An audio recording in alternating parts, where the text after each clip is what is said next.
Welcome, traveler. Tonight, we begin a quiet journey. Not to escape the world, but to rediscover the gentle spaces within it. If your heart feels heavy, if your thoughts feel dim, if the world has been sitting on your shoulders, let this story be a lantern. You don't have to chase anything right now. Just breathe. And listen. There was once a small coastal village wrapped in endless mist. From dawn to dusk, a pale grey fog curled around the houses like a sleeping dragon. Soft but suffocating. In this quiet village lived a young woman named Ara, who carried a sadness so deep that villagers rarely saw her smile anymore.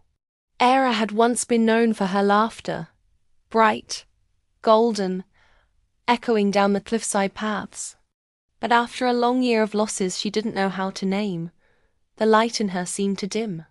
Her inner world felt like the fog outside, thick, cold, and impossible to escape. One evening, while walking along the cliffside path, Era noticed a faint glow deep in the mist. A soft, flickering shimmer, like a firefly caught in a dream. Curious, she followed the glow until she reached a small wooden hut at the edge of the world. The door was slightly open. Inside sat an old man wearing a robe the color of twilight. He held a lantern with a small flame burning steadily. He looked up and smiled, not a forced smile, but one that made space for her silence. "Ah," he said, "you finally arrived." Ara didn't know what he meant. "I'm sorry," she whispered. "I think I'm lost." The old man nodded. "No one comes here unless they are. Sit." She sat. Something in his presence felt like warm tea after a long winter. The old man lifted the lantern. "Do you know what this is?" he asked. "A lantern," she replied softly. "Not quite," he said. "This is the flame you forgot you still had." Ara frowned. "But I don't feel any flame inside me." The old man nodded. "That's what the fog does. It makes you believe the light is gone. Depression is not the absence of light. It is the difficulty of seeing it." He handed her the lantern.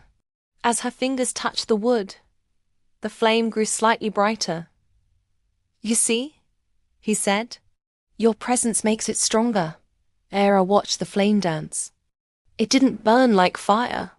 It shimmered like memory, warm, tender, familiar somehow. "But why give it to me?" she asked. The old man leaned back. "Because every person carries a lantern within them.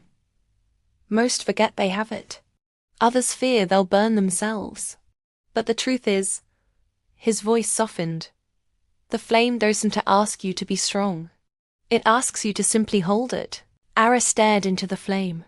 She expected to feel overwhelmed or unworthy, but instead she felt something she hadn't felt in a long time. Space.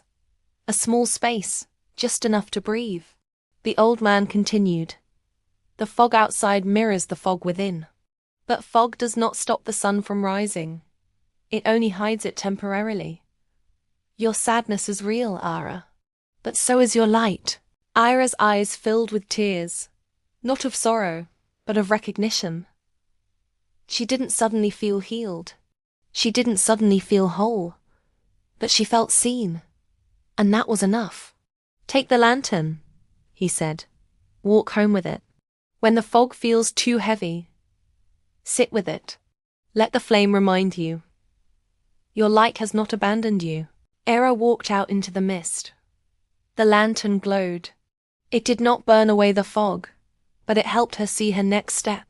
And for the first time in many months, that single step felt possible.